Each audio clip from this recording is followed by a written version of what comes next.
Students, स्वागत है आप सभी का आपके अपने यूट्यूब चैनल मैथ्स वर्ल्ड में। तो बच्चों, हम आपको आपके थर्ड सेमेस्टर की मैथ पढ़ा रहे थे, जिसके अंतर्गत आज हम दूसरी यूनिट स्टार्ट करने वाले हैं, सेकेंड यूनिट, जिसका नाम है अवकल समीकरण, डिफरेंशियल इक्वेशंस। बच्चों, हमने आपको जब सिलेबस के बारे में बताया था तो हमने आपको बताया था कि सेकेंड यूनिट में आपको क्या क्या पढ़ना है। अगर आपने अभी तक अपने सिलेबस वाले वीडियो को नहीं देखा है तो उसका लिंक हमने आई बटन में दे दिया है। आप अपने सिलेबस को जरूर जानें कि आपको क्या क्या पढ़ना है इस थर्ड सेमेस्टर के मैथ के अंतर्गत। तो सेकेंड यूनिट में चैप्टर नंबर पहला है आपका, सीरियल के हिसाब से चैप्टर नंबर 4 है, और इस सेकेंड यूनिट का ये पहला चैप्टर है। पहला चैप्टर का नाम है प्रथम कोटि तथा प्रथम घात के अवकल समीकरण, जिसको बच्चों हम इंग्लिश में कहते हैं differential equations of first order and first degree. तो इस चैप्टर के ऊपर आज के इस पार्ट में हम चर्चा करेंगे। एक पेन और एक कॉपी आप साथ में लेके बैठें और साथ में नोट करते हुए भी चलें। चैप्टर जो है काफ़ी टिपिकल टाइप का है। अगर आप इसको सीरियसली नहीं लेंगे और मेरे साथ लिखते हुए नहीं चलेंगे तो फिर आपको बड़ी समस्याएं होंगी। अगर आप इसको स्क्रीनशॉट के भरोसे छोड़ देते हैं या पढ़ने के बाद स्क्रीनशॉट बना के रख देते हैं तो फिर आपको ये चैप्टर समझ में नहीं आएगा, क्योंकि नेक्स्ट पार्ट हम जब देंगे तो इसके पहले आपको फर्स्ट पार्ट देखना रहेगा कि फर्स्ट पार्ट में हमने क्या पढ़ा है। तो आप जो है एक पेन और एक कॉपी साथ में लेके बैठें और नोट करते हुए चले साथ में, ताकि जब आप रिवीजन करें तब आपको समझने में आसानी हो। तो आइए बच्चों, शुरू करते हैं। हम सबसे पहले जानते हैं कि आखिर अवकल समीकरण क्या है। अवकल समीकरण हम किसे कहते हैं, डिफरेंशियल इक्वेशंस हम किन्हें कहते हैं। सभी बच्चे बहुत ध्यान से समझेंगे। बच्चों, ऐसी समीकरणें जिनमें dy अपॉन डी एक्स या dx अपॉन dy विद्यमान हो, उन सभी प्रकार की समीकरणों को हम अवकल समीकरण कहते हैं। फिर से हम रिपीट कर रहे हैं, ध्यान समझिएगा। ऐसी समीकरणें जिनमें dy अपॉन डी एक्स या dx अपॉन dy विद्यमान हो, उसे हम अवकल समीकरण कहते हैं, उसे हम डिफरेंशियल इक्वेशंस कहते हैं। जैसे कि बच्चों ये लिखा हुआ है dy अपॉन डी एक्स बराबर में x+5 या d2y upon d x two minus 7 dy upon d x plus y बराबर में 0। तो ये सब बच्चों कैसी समीकरणें हैं, ये सब अवकल समीकरणें हैं, डिफरेंशियल इक्वेशंस हैं। अब इसी बात को अगर हम एक परिभाषा के रूप में लिखना चाहें, अच्छे से लिखना चाहें कि आखिर इसकी हम एग्जैक्ट परिभाषा क्या दे सकते हैं, तो आप उसको इस तरीके से इस लैंग्वेज में भी लिख सकते हैं। बाकी समझने के लिए हमने आपको जो बताया वो आपके लिए पर्याप्त है।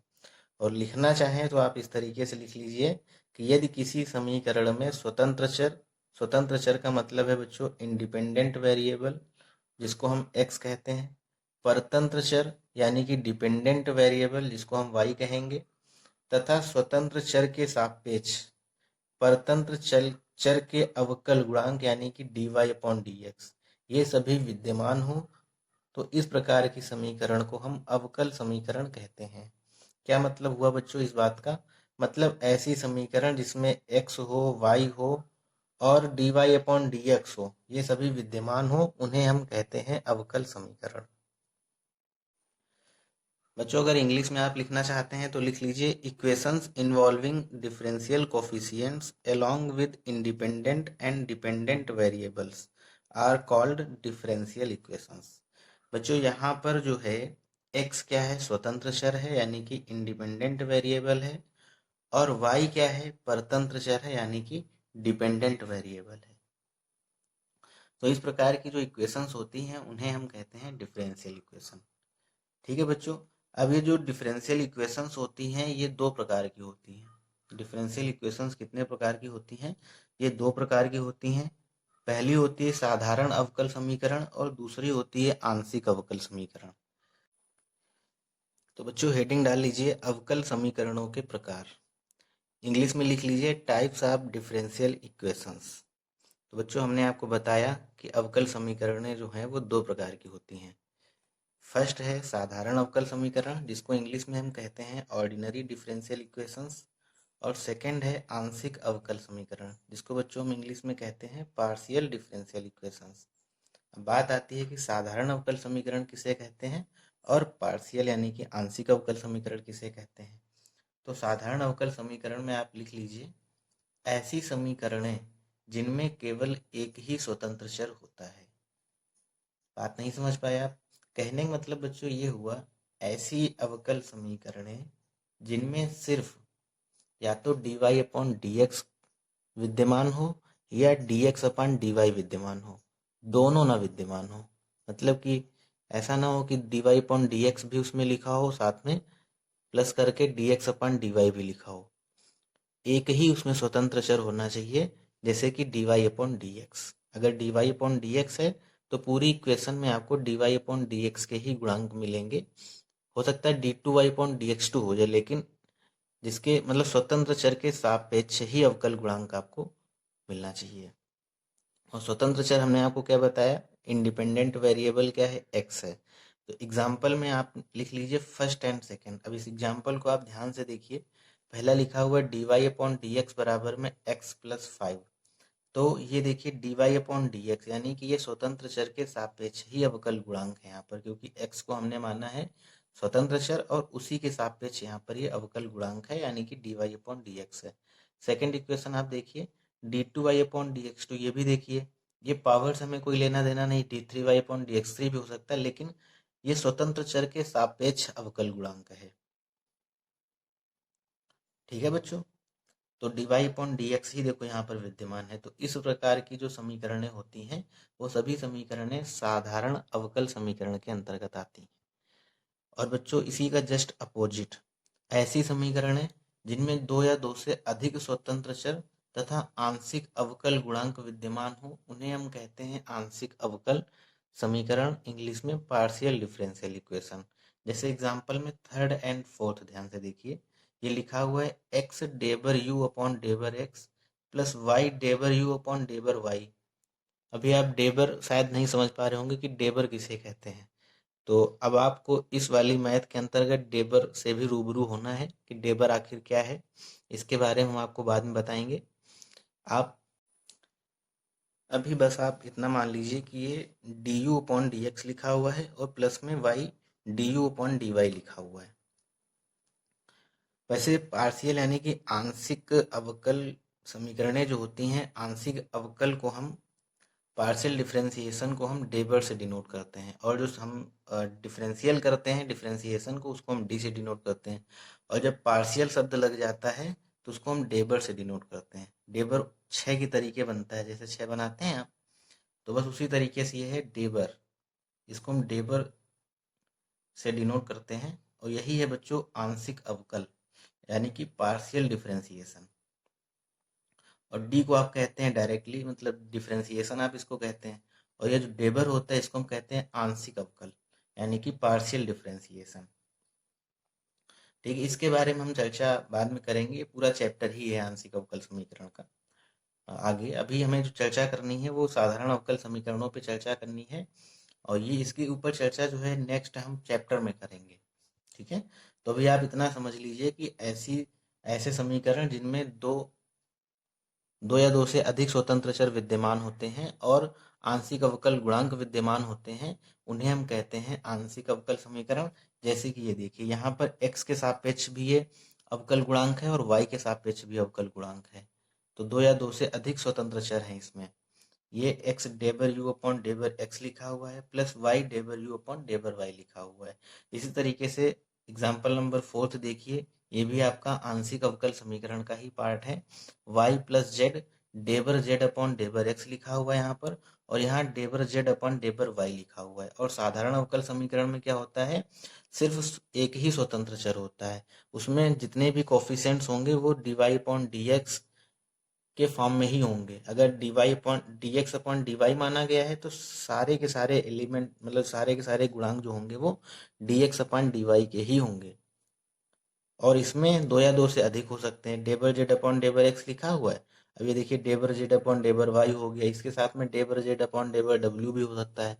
तो इस प्रकार की जो समीकरणें बनती हैं जिनमें कई सारे अवकल गुणांक होते हैं और कई सारे स्वतंत्र चर होते हैं, तो वो सब बच्चों आंशिक अवकल समीकरण के अंतर्गत आते हैं। ठीक है, तो आशा करते हैं यहाँ तक आपको ये समझ में आया होगा। अब हम बात करते हैं अवकल समीकरणों की कोटि कैसे निकाली जाती है। Order of a differential equations क्या होता है। तो हेडिंग डालिए अवकल समीकरण की कोटि। तो बच्चों हेडिंग डाल लीजिए अवकल समीकरण की कोटि। इसको हम इंग्लिश में कहते हैं order of a differential equations. तो बच्चों क्या होती है अवकल समीकरण की कोटि, बहुत ध्यान से समझेंगे।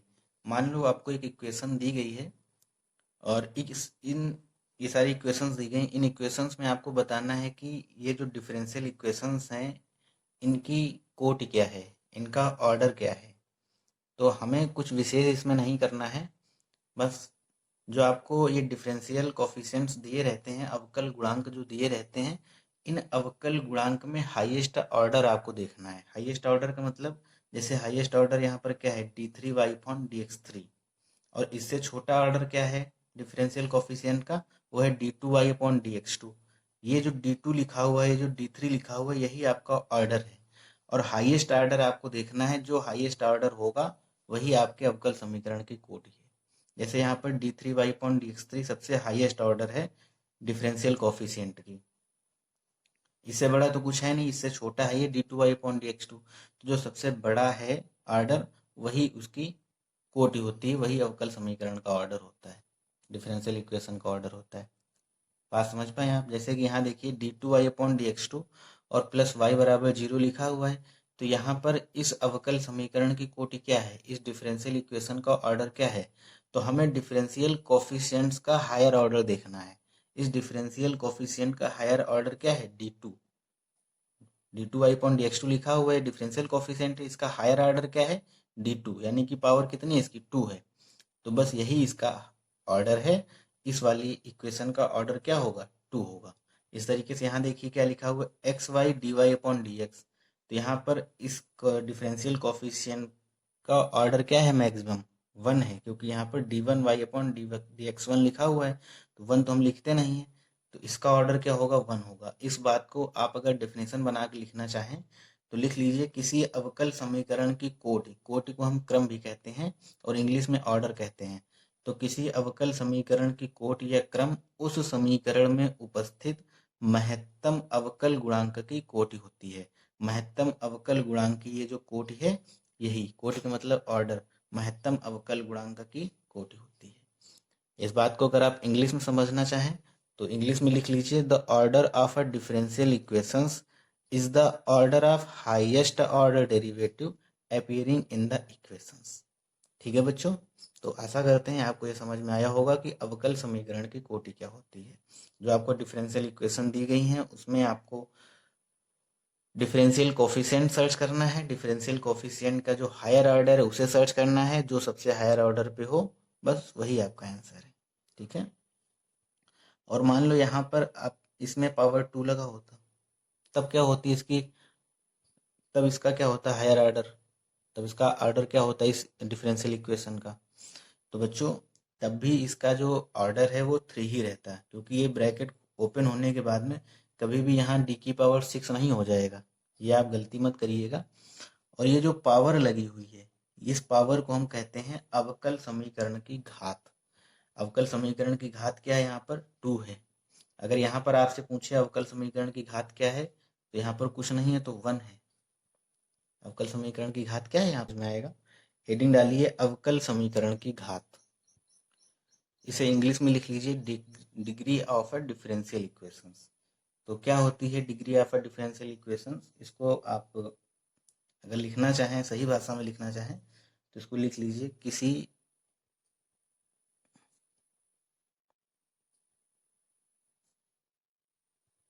अवकल समीकरण की घात उसमें उपस्थित, किसमें उपस्थित मतलब समीकरण में, उसमें उपस्थित उच्चतम कोटि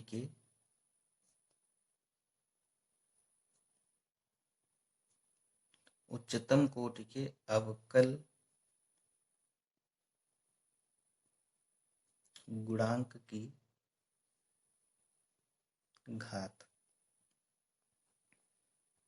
इसको इंग्लिश में लिख लीजिए power of the highest derivative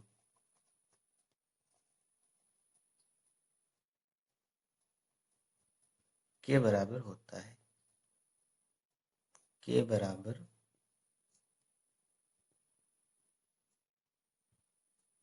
होता है। एग्जाम्पल में लिख लीजिए, मान लो आपको एक इक्वेशन दी गई है d3y/dx3 प्लस 3d2y/dx2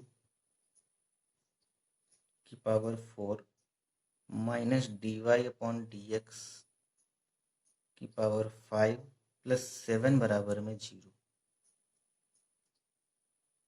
मान लो इस तरीके से आपको इक्वेशन दी गई है और आपसे अब इसमें कहा जाए कि बताइए इस इक्वेशन में अवकल समीकरण की घात क्या है। इस समीकरण में अवकल समीकरण की घात क्या है, बहुत ध्यान से समझिएगा। 1 नंबर का क्वेश्चन इससे पूछा जाता है ऑब्जेक्टिव में। इक्वेशंस दी रहेंगी, अब आपसे कहा जाएगा बताइए इसमें अवकल समीकरण की कोटि और घात क्या है। तो बच्चों हमने डेफिनेशन जो लिखी है ध्यान से देखिए। किसी अवकल समीकरण की घात उसमें उपस्थित उच्चतम कोटि के अवकल गुणांक की घात के बराबर होता है। कहने का मतलब आपको जो इक्वेशन दी गई है उसमें सबसे पहले आपको सर्च करना है कि इस इक्वेशन की हाईएस्ट, इस इक्वेशन का हाईएस्ट ऑर्डर क्या है। हाईएस्ट ऑर्डर के ऊपर जो पावर लगी होगी वही अवकल समीकरण की घात होगी। अब यहाँ पर देखिए हाईएस्ट मतलब यहाँ पर अवकल समीकरण की कोटि देखिए क्या है। तो कोटि देखेंगे तो कोटि देखने के लिए हमने आपको बताया था कि जिस समीकरण में अवकल गुणांक का जो ऑर्डर है सबसे बड़ा होता है वही अवकल समीकरण की कोटि होती है। तो इस इक्वेशन में जो अवकल गुणांक यानी कि डिफरेंशियल कोफिशिएंट है उसका हायर ऑर्डर क्या है। तो आप देखेंगे तो आपको लगेगा, पता चलेगा कि यहाँ पर हायर ऑर्डर 3 है, यानी कि इस इक्वेशन की जो कोटि है वो कितनी है, 3 है। तो जो हाईएस्ट मतलब हाईएस्ट ऑर्डर होता है उसी के ऊपर जो पावर लगी होती है उसी को हम कहते हैं अवकल समीकरण की घात। तो यहाँ पर हाईएस्ट जो आपका ऑर्डर है, इस हाईएस्ट ऑर्डर के ऊपर पावर कितनी लगी हुई है, 2 लगी हुई है। तो बच्चों यही इसकी अवकल समीकरण की घात है। आप ये मत सोचिएगा कि यहाँ पर देखिए मैक्सिमम पावर तो 5 है dy/dx की, लेकिन इसका ऑर्डर तो सबसे कम है ना। ये dy/dx इसका ऑर्डर 1 है, ये d2y/dx2 इसका ऑर्डर 2 है, और यहाँ पर d3y/dx3 यानी कि सबसे बड़ा ऑर्डर क्या है, यहाँ पर 3 है, और इसके ऊपर जो पावर लगी होगी वही अवकल समीकरण की घात है। आशा करते हैं कि हम आपको समझा पाए हैं। ध्यान से समझिए, फिर से रिपीट करे दे रहे हैं एक बार में कि आपको इक्वेशन में सबसे पहले तो हायर ऑर्डर सर्च करना है डिफरेंशियल कोफिशिएंट का। हायर ऑर्डर जब मिलेगा तो हायर ऑर्डर के ऊपर जो घात लगी होगी वही आपके अवकल समीकरण की घात होती है। अगर यहाँ पर आपको ये स्टेप ना दिया होता और आपको इसमें पूछा जाता है कि बताइए अवकल समीकरण की घात क्या है, तब यहाँ पर हायर ऑर्डर डिफरेंशियल कोफिशिएंट क्या है, d2y/dx2 यानी कि 2 है ना हायर ऑर्डर। इसके ऊपर जो पावर लगी है वही अवकल समीकरण की घात है, क्या है, 4 है। ठीक है बच्चों, आशा करते हैं आपको ये समझ में आया होगा। अब इसके ऊपर बेस्ड हम एक क्वेश्चन दे रहे हैं आपको। उस क्वेश्चन में आपको बताना है कि इसकी ऑर्डर क्या होगा और इसकी डिग्री क्या होगी। ठीक है बच्चों, मान लो बच्चों आपको क्वेश्चन दिया गया है, निम्न अवकल समीकरणों की कोटि तथा घात बताइए।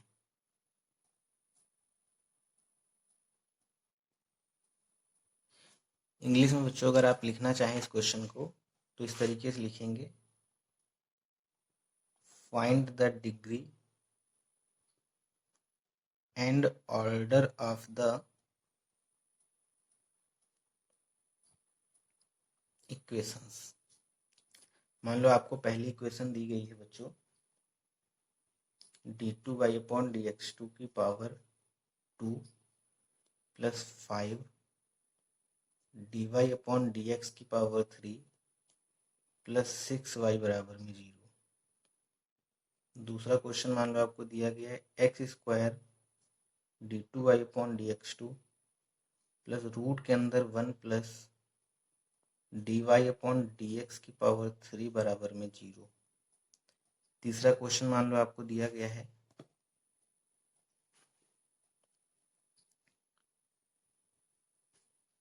तीसरा क्वेश्चन मान लो आपको कुछ इस तरीके से है, d2y/dx2 प्लस y बराबर में 0। अभी हम आगे कुछ और क्वेश्चंस ले लेंगे, पहले यहीं से हम प्रैक्टिस करते हैं। अब बताइए बच्चों,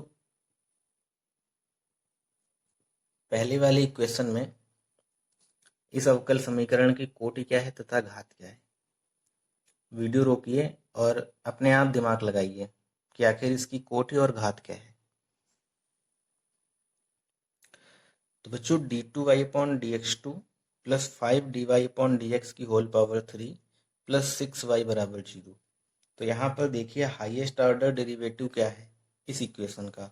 हाईएस्ट ऑर्डर डेरिवेटिव क्या है बच्चों, d2y/dx2 है। यहाँ पर हाईएस्ट ऑर्डर डेरिवेटिव का मतलब उच्चतम कोटि का अवकल गुणांक। उच्चतम कोटि का अवकल गुणांक बच्चों यहाँ पर क्या है, d2y/dx2 है। तो इसका ऑर्डर क्या हो जाए, सॉरी इसकी डिग्री, हाँ ऑर्डर क्या हो जाएगा, इसका ऑर्डर जो है बच्चों वो 2 हो जाएगा। और हमें डिग्री बतानी है, तो डिग्री हम कैसे देखते हैं, बस वही जो आपका उच्चतम कोटि का अवकल गुणांक होता है उसकी जो हाईएस्ट पावर होती है उसी को हम कहते हैं डिग्री। अब ये देखिए उच्चतम कोटि का अवकल गुणांक d2y/dx2 है, इसकी हाईएस्ट पावर क्या है 2 है, तो इसकी डिग्री क्या हो जाएगी 2 हो जाएगी। तो इस बात को आप कैसे लिखेंगे, लिख लीजिए highest order derivative in the equation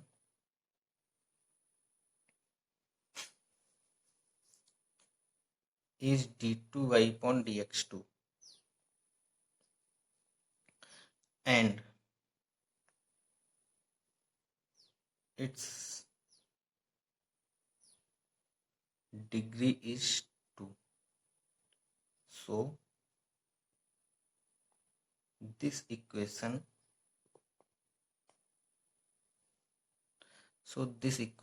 is of second order and second degree. Hindi में अगर आप इसको लिखना चाहें तो इस तरीके से लिख लीजिए, उच्चतम कोटि का अवकल गुणांक, उच्चतम कोटि का अवकल गुणांक। एक बच्चों में इसलिए लिख के दिखाई दे रहे हैं आपको इसकी लैंग्वेज, ताकि जब आपको क्वेश्चन करना रहे तो आप इसी तरीके से लिखेंगे वहां पर। उच्चतम कोटि का अवकल गुणांक बच्चों क्या है, यहाँ पर बताइए d2y/dx2 है, d2y/dx2 है तथा इसकी घात क्या है बच्चों 2 है, तथा इसकी घात बराबर 2 है। इसलिए इस इक्वेशन यानी कि इस समीकरण की कोटि तथा घात 2 है। ठीक है बच्चों, आशा करते हैं कि आपको ये बात समझ में आई होगी। चलिए अब है x² d2y/dx2 प्लस रूट के अंदर 1 प्लस dy/dx³ बराबर में 0। अच्छा बच्चों, जब हमें घात तथा कोटि बतानी रहती है तो सबसे पहला काम तो हमारा रहता है कि हम देखते हैं इक्वेशन जो है, क्या इक्वेशन जो है वो रूट के फॉर्म में तो नहीं लिखी हुई है। अगर इक्वेशन में आपको रूट की फॉर्म दिखाई देती है, रेडिकल फॉर्म दिखाई देती है, तो फिर आपको पहले उस रूट को गायब करना पड़ेगा। उस रूट को गायब करने के बाद ही फिर आप बता पाएंगे कि इसकी डिग्री क्या होगी। डिग्री के निर्धारण के लिए हमें क्या करना रहता है, हमें करनी वाला साइन हटाना रहता है, तभी हम इसकी डिग्री बता पाएंगे। तो क्वेश्चन आपको दिया गया है जैसे x² d2y/dx2 प्लस रूट के अंदर 1 plus d y upon d x की होल पावर 3 बराबर में 0। अच्छा, कोटि तो हम बता देंगे, इसकी जो कोटि है वो हम कोटि बता देंगे कि इसकी कोटि जो है वो 2 है, क्योंकि हायर ऑर्डर डेरिवेटिव जो है वो d two y upon d x two है। तो इसकी डिग्री तो सॉरी, इसकी जो ऑर्डर है वो 2 हो जाएगा, d two y upon d x two. लेकिन जब हमें बतानी हो इसकी घात क्या है अवकल समीकरण की, तो इसके लिए अगर इक्वेशन में कहीं करणी है, रूट है, तो हमें वो करणी वाले चिन्ह को हटाना पड़ेगा। अब कैसे हटाएंगे, इसके लिए ध्यान से देखिए बच्चों, क्या करेंगे, इसको बराबर के उस साइड भेज देंगे, तो ये हो जाएगा माइनस और रूट के अंदर 1 plus d y upon d x की होल पावर 3। अब क्या करेंगे, दोनों पक्षों का वर्ग करेंगे, तभी तो करणी हटेगी ना। दोनों पक्षों का वर्ग करने पर, तो वर्ग करेंगे बच्चों तो क्या हो जाएगा, यहाँ पर x की power 4 d two y upon d x two की पावर 2 और बराबर है माइनस माइनस हो जाएगा प्लस, और ये पूरा रूट हट जाएगा, तो हो जाएगा 1 plus d y upon d x की पावर 3। ठीक है बच्चों, अब यहाँ तक तो आपको समझ में आया होगा। अब आप इसको चाहें तो इक्वल के उस साइड से इक्वल के इस साइड कर लीजिए, तो इसको आप लिख सकते हैं x की power 4 d two y upon d x two की whole power 2 minus d y upon d x की होल पावर 3 और माइनस 1 बराबर में 0। अब बताइए कि इसकी ऑर्डर क्या होगा, इसका ऑर्डर क्या होगा और इसकी डिग्री क्या होगी। तो ऑर्डर बच्चों क्या होगा, ऑर्डर तो आपको पता ही है कि हाईएस्ट डेरिवेटिव क्या है, यहाँ पर उच्चतम कोटि का अवकल गुणांक क्या है, d two y upon d x two है। तो ये इसकी, ये जो ऑर्डर है यही इसका आपका और मतलब पूरे अवकल समीकरण का ऑर्डर हो जाएगा। और आपको बताना है घात क्या होगी, तो उसी उच्चतम अवकल गुणांक के ऊपर की जो हाईएस्ट पावर होती है उसी को हम कहते हैं घात। अब इसकी हाईएस्ट पावर क्या है, 2 है, तो इसकी घात क्या हो जाएगी, 2 हो जाएगी। तो इसकी डिग्री क्या है, इसकी डिग्री भी 2 है, और इसका ऑर्डर क्या है, इसका ऑर्डर भी 2 है। और आप जल्दबाजी में यहीं से इसका आंसर दे दिए होंगे तो ये गलत हो जाता है। आप इसकी घात को जो है 1 बता देते यहाँ से, लेकिन हमें करना क्या रहता है, सबसे पहले प्रश्न से, इक्वेशन से आपको करणी हटाना रहता है। करणी हटाने के बाद ही आप निर्धारण कर पाएंगे कि इस इक्वेशन की घात क्या होगी। ठीक है बच्चों, आशा करते हैं कि आपको ये समझ में आया होगा। 1 नंबर के लिए बहुत इंपॉर्टेंट है, ये हमेशा ही परीक्षा में पूछा जाता है। अब हम बढ़ते हैं नेक्स्ट हेडिंग की तरफ। सभी बच्चे पहले यहाँ तक नोट करें, फिर आप हेडिंग डालें आगे, अवकल समीकरण बनाना, फॉर्मेशन ऑफ डिफरेंशियल इक्वेशंस। जैसे आपको एक नॉर्मल इक्वेशन दी रही होगी, उस इक्वेशन का यूज करके आपको डिफरेंशियल इक्वेशन बनाना हो तो आप कैसे बनाएंगे। बहुत इंपॉर्टेंट हेडिंग है, हेडिंग डालिए। तो बच्चों हेडिंग डाल लीजिए अवकल समीकरण बनाना, इंग्लिश में लिख लीजिए formation of a differential equations. किस तरीके के प्रश्न रहते हैं इसमें जिनसे हमें अवकल समीकरण बनाना रहता है। मान लो आपको बच्चों एक इक्वेशन दी गई, y बराबर a cos x plus b sin x। इस इक्वेशन से आपको डिफरेंशियल इक्वेशन बनाना है। डिफरेंशियल इक्वेशन मतलब जिसमें dy अपॉन dx हो, उस तरीके की इक्वेशन आपको बनाना है इस इक्वेशन का यूज करके। तो क्या प्रक्रिया रहती है, क्या तरीका रहता है, क्या स्टेप्स रहते हैं, बहुत ध्यान से आप समझेंगे और बहुत ध्यान से लिखेंगे। तो पहले तो इसमें आप लिख लीजिए दिए गए समीकरण, इसको साथ में समझते हुए चले, इसको लेके समझते हुए चले। दिए गए समीकरण को अवकलित करके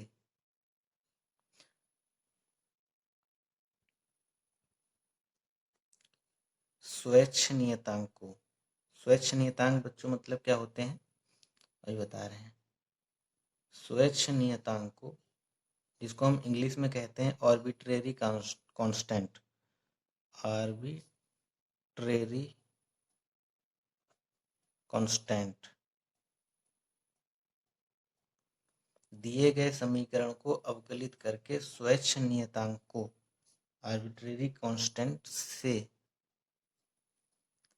मुक्त करने से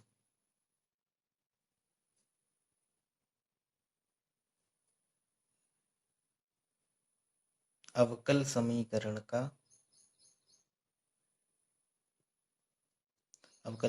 मतलब डिफरेंशियल इक्वेशन का निर्माण होता है। निर्माण मतलब फॉर्मेशन।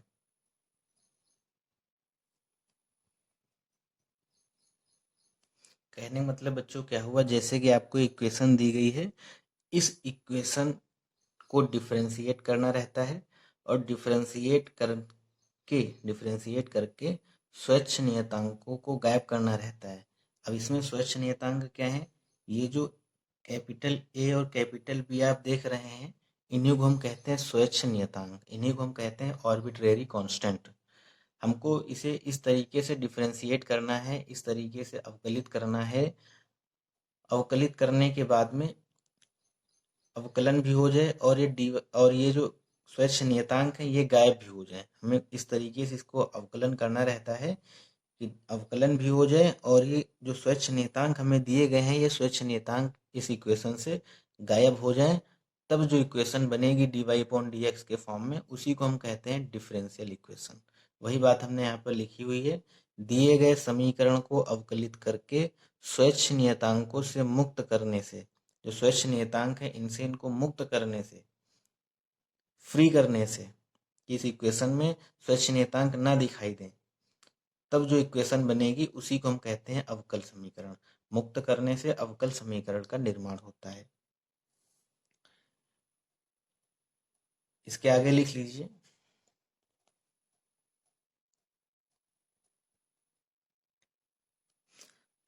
इसके आगे आप फॉर दिस, इसके लिए हमें करना क्या रहता है, वर्किंग स्टेप में लिख लीजिए। पहला पॉइंट, इसके लिए हमें क्या करना रहता है, दिए गए समीकरण को लिखें। सबसे पहला काम, दिए गए समीकरण को लिखें।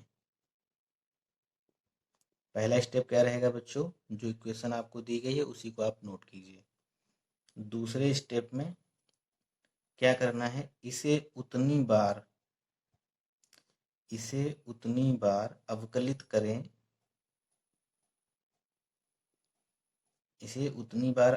करें, जितने इसमें, किसमें मतलब कि ये जो इक्वेशन दी गई है, ब्रैकेट में चाहे तो आप लिख लीजिए जितने इसमें मतलब दिए गए समीकरण। बहुत ध्यान से समझिएगा बच्चों, बहुत इंटरेस्टिंग है ये, बहुत अच्छा लगेगा आपको ये क्वेश्चन सॉल्व करके। दिए गए समीकरण में जितने इसमें स्वच्छ चर हैं, स्वच्छ चर मतलब आर्बिट्रेरी कांस्टेंट है। पहला स्टेप क्या है, दिए गए समीकरण को आपको लिखना है। उसके बाद क्या करना है, इस समीकरण को आपको उतनी बार अवकलित करना है जितने इसमें स्वच्छ चर हैं। जैसे कि क्वेश्चन आपको दिया गया है y बराबर a cos x plus b sin x, तो सबसे पहले तो आप इसे नोट कर लीजिए, मान लो नोट है ये। नोट करने के बाद इसे आपको उतनी बार अवकलित करना है जितने इसमें स्वच्छ चर हैं। तो इसे आप कितनी बार अवकलित करेंगे, इसमें स्वच्छ चर कितने हैं बच्चों, दो हैं, एक ये है और एक ये है। स्वच्छ चर मतलब कांस्टेंट, ए और बी दो हैं, तो इस इक्वेशन को हम कितनी बार डिफरेंशिएट करेंगे, दो बार डिफरेंशिएट करेंगे। स्वच्छ चर को आप ब्रैकेट में लिख लीजिए। ये देखो, कैपिटल ए हो सकते हैं, कैपिटल बी हो सकते हैं, कैपिटल सी हो सकते हैं, स्मॉल ए भी हो सकता है, स्मॉल बी भी हो सकता है, स्मॉल सी भी हो सकता है, के हो सकता है, डब्ल्यू हो सकता है, पी हो सकता है, क्यू हो सकता है। इस तरीके से आपको उसके साथ में दिए रहेंगे तो आपको दूर से ही पता चल जाएगा कि ये कांस्टेंट है, ये स्वच्छ चर हैं, इसीलिए इनको नाम दिया गया स्वच्छ चर। तो इनको आपको गायब करना रहता है और ये जितने दिए रहते हैं उतनी बार आपको उस इक्वेशन का डिफरेंशिएशन करना रहता है। स्वच्छ चर हों। एक स्टेप और लिख लीजिए, थर्ड स्टेप में लिख लीजिए 1 तथा 2 से प्राप्त, 1 तथा 2 से प्राप्त यानी कि दिए गए समीकरण को लिखना है, उसे आप इक्वेशन फर्स्ट मानेंगे। 1 और 2 जब डिफरेंशिएट कर लेंगे, डिफरेंशिएट करने के बाद जो इक्वेशंस बनेंगी तो फर्स्ट और सेकंड से प्राप्त अवकल समीकरणों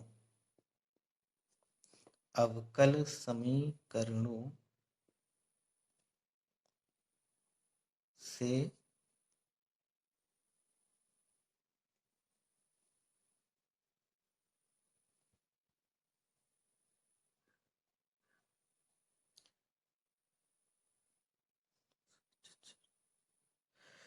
बच्चों ये स्वैच्छ चर नहीं, स्वैच्छ अचर होते हैं। चर अचर, अचर मतलब कांस्टेंट, स्वैच्छ मतलब आर्बिट्रेरी और अचर मतलब कांस्टेंट या नियतांक कह दीजिए, नियतांक मतलब कांस्टेंट। तो ये स्वैच्छ अचर है। तो 1 तथा 2 से प्राप्त अवकल समीकरणों से स्वैच्छ अचरों को मुक्त करें।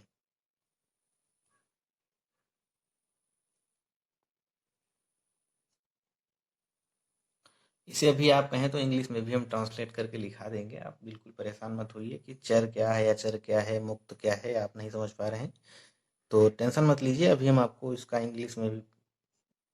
इंग्लिश में भी हम आपको समझा दे रहे हैं, कन्वर्ट करके लिखे दे रहे हैं। तो पहले प्रक्रिया आप समझ लीजिए क्या रहती है। मान लो क्वेश्चन आपको वही दिया गया है जो भी हमने लिया था क्वेश्चन, y बराबर a cos x प्लस में b sin x और लिखा था से अवकल समीकरण बनाइए। तो बच्चों हमने वर्किंग स्टेप में क्या लिखा हुआ है, सबसे पहले बताया है कि दिए गए समीकरण को लिखें। तो दिए गए समीकरण को लिख लीजिए y बराबर a cos x plus b sin x और इसे इक्वेशन फर्स्ट मान लीजिए। इसके बाद में क्या करना है आपको, इस इक्वेशन को आपको उतनी बार अवकलित करना है जितने इसमें स्वच्छ नियतांक हैं। तो इसे हम कितनी बार अवकलित करेंगे, 2 बार, क्योंकि इसमें स्वच्छ नियतांक कितने हैं, 2 हैं, 1 और 2। तो सबसे पहले जब एक बार इसका हम डिफरेंशिएशन करेंगे तो ये हो जाएगा dy upon d x cos x, dy upon d x और ये हो जाएगा माइनस a साइन एक्स और प्लस b कॉस एक्स। क्यों, क्योंकि cos x का जो डिफरेंशिएशन होता है वो माइनस साइन एक्स होता है और साइन x का जो डिफरेंशिएशन है वो प्लस में cos x होता है। ठीक है बच्चों, अवकलन हो गया, इक्वेशन सेकेंड बना लीजिए। इसके बाद में फिर क्या करेंगे, इसका दोबारा फिर से हम अवकलन करेंगे, 2 बार करना है, दोबारा फिर कर लीजिए। तो ये हो जाएगा d2y upon d x to बराबर में माइनस a और साइन x का क्या हो जाएगा cos x और प्लस b cos x का फिर जब डिफरेंशिएशन करेंगे तो ये हो जाएगा माइनस का sine x plus b, minus की कर लीजिए, माइनस b और साइन x। इक्वेशन बन गई बच्चों थर्ड। अब देखिए यहाँ पर हम माइनस कॉमन ले सकते हैं, चलिए माइनस कॉमन ले लेते हैं। माइनस कॉमन लेंगे, अंदर क्या बचेगा, प्लस में a cos x और प्लस में b sin x। ठीक है, और हमने आपको थर्ड स्टेप में क्या लिखाया था, फर्स्ट तथा सेकंड से प्राप्त अवकल समीकरणों से स्वच्छ अचरों को मुक्त करें। यानी कि ये जो इक्वेशंस हमें मिल रही हैं इन्हीं का हमें इस तरीके से यूज करना है आपस में कि जो स्वच्छ नियतांक हैं ये गायब हो जाए। थर्ड स्टेप आपको समझ में नहीं आ रहा, छोड़ दीजिए, हमें बस गायब करना है स्वच्छ नियतांक, हमें अवकलन करना है और दूसरा हमारा टारगेट है कि ये स्वच्छ नियतांक जो है वो हमें गायब करने हैं। पहला उद्देश्य क्या है कि हमें इसे उतनी बार अवकलित करना है जितने इसमें क्या हो, स्वच्छ नियतांक हो। उसके बाद में दूसरी प्रायोरिटी क्या रहती है, दूसरी प्राथमिकता ये रहती है कि हमें उसमें से स्वच्छ नियतांकों को गायब करना है। किसी भी प्रकार से दो जो इक्वेशंस बन रही हैं उनसे वैल्यू निकाल के ऐसा एडजस्ट करना है कि ये जो आपके स्वच्छ नियतांक हैं वो गायब हो जाएं। अब देखिए a cos x plus b sin x के प्लेस पे आप क्या रख सकते हैं, a cos x plus b sin x के प्लेस पे आप y रख सकते हैं समीकरण 1 का यूज करके। बस यहाँ पर आप लिख लीजिए माइनस का क्या लिख सकते हैं यहाँ पर y, और यहाँ पर क्या है, d2y/dx2। तो इसको आप इस तरीके से भी लिख सकते हैं, d2y/dx2 और प्लस में y बराबर में 0। यही बच्चों आंसर है। और ये देखिए डिफरेंशियल इक्वेशन भी है, dy/dx के फॉर्म में है। ठीक है बच्चों, आशा करते हैं आपको यहाँ तक समझ में आया होगा। चलिए एक दूसरा क्वेश्चन हम आपको और करा रहे हैं, यहाँ तक पहले इसको नोट कीजिए। बच्चों ये क्वेश्चन दिया गया है y बराबर a e⁻x+b से अवकल समीकरण बनाइए। आपको अवकल समीकरण बनाना है, आपको इक्वेशन दी गई है y बराबर a e⁻x+b। क्या करना रहता है, सबसे पहले आपको क्या करना है, दी गई इक्वेशन को नोट कीजिए और इसे इक्वेशन नंबर फर्स्ट मानिए। a e⁻x+b इक्वेशन नंबर होगी फर्स्ट। इसके बाद हमें इसे उतनी बार डिफरेंशिएट करना है जितने इसमें स्वच्छ नियतांक हों। तो इसमें स्वच्छ नियतांक कितने हैं, 2 हैं। एक ये है कैपिटल ए और एक कैपिटल बी, यानी कि स्वच्छ नियतांक कितने हैं, 2। तो हम इसका डिफरेंशिएशन कितनी बार करेंगे, 2 बार करेंगे। तो ये हो जाएगा, पहली बार जब डिफरेंशिएशन करेंगे तो dy/dx बराबर में a e⁻x। a कांस्टेंट है तो ऐसे ही रहेगा, और e⁻x का करेंगे तो e⁻x रहेगा। और जब केवल कांस्टेंट का जब हम डिफरेंशिएशन करेंगे तब ये 0 हो जाएगा। इसके बाद क्या करना है, हमें दोबारा फिर से इसका डिफरेंशिएशन करना है। तो हो जाएगा d2y/dx2 बराबर a e⁻x, फिर से यही हो जाएगा। तो 2 बार तो डिफरेंशिएशन हो गया। अब क्योंकि 2 ही बार करना था, अब इसके बाद हमें सोचना है कि इसमें हम अब क्या करें कि ये जो स्वच्छ नियतांक है ये गायब हो जाएं। तो d2y/dx2 और तो बच्चों ये d2y/dx2 है, और अब हमें ये गायब करना है कैपिटल ए। तो हम a e⁻x के प्लेस पे क्या रख सकते हैं, ध्यान से देखिए, a e⁻x के प्लेस पे हम रख सकते हैं dy/dx। बस फॉर्मेशन हो गया डिफरेंशियल इक्वेशन का। इसको आप थोड़ा सा और अच्छे से लिख लीजिए, d2y/dx2 माइनस dy/dx और बराबर में 0। यही बच्चों डिफरेंशियल इक्वेशन है। आशा करते हैं कि आपको समझ में आया होगा। क्या करना रहता है, सबसे पहले दी गई इक्वेशन को आपको लिखना है। इक्वेशन को लिखने के बाद उसमें जितने आर्बिट्रेरी कांस्टेंट हैं, स्वच्छ नियतांक हैं, उतनी बार आपको उस इक्वेशन का डिफरेंशिएशन करना है। डिफरेंशिएशन करने के बाद में फिर हमें उसमें अपनी तरफ से देखना है कि कहाँ पर कौन सी वैल्यू हम रखें जिससे स्वच्छ नियतांक गायब हो जाए। ठीक है, और जैसे ही गायब हो जाते हैं बस वहीं से आपकी फॉर्मेशन हो जाता है डिफरेंशियल इक्वेशन का। एक क्वेश्चन हम आपको और करा दे रहे हैं, प्रैक्टिस अच्छी हो जाएगी आपकी। ये बच्चों मान लो आपको एक छोटा सा क्वेश्चन दिया गया y बराबर ax। इससे आपको अवकल समीकरण बनाना, एक बार जो इसका हम डिफरेंशिएशन करेंगे तो ये हो जाएगा dy/dx और x का 1 हो जाएगा, a ऐसे रहेगा। और हमें इसका एक ही बार करना था डिफरेंशिएशन, क्योंकि आर्बिट्रेरी कांस्टेंट एक ही है। अब यहाँ से a को हमें गायब करना है, तो हम a की वैल्यू यहाँ से निकालेंगे। a की वैल्यू बताइए क्या हो जाएगी, a बराबर हो जाएगा y/x। तो उस a की वैल्यू को हम यहाँ पर रख देंगे, तो dy/dx बराबर y/x। जिसको अगर आप और अच्छे से लिखना चाहें तो लिख सकते हैं x dy/dx, x/y dy/dx बराबर में 0। इस तरीके से भी लिख सकते हैं, इसको इधर ला के भी लिख सकते हैं। यही आंसर है आपका। अब एक दो क्वेश्चन बच्चों हम घर के लिए दे रहे हैं, आपको स्वयं से करने हैं। प्रैक्टिस आपको अच्छी बना के रखनी है। फिर नेक्स्ट पार्ट में आपको वो क्वेश्चन कराएंगे जो आपसे एग्जाम में पूछी जाती है। तो बस प्रैक्टिस के लिए कि आप इसको समझ सकें, इसकी रूपरेखा क्या है इस चैप्टर की। फिर इसके आगे आपको क्या पढ़ना रहेगा, आपको ये जो इक्वेशन दी गई इस इक्वेशन से आपको इस इक्वेशन तक पहुंचना है।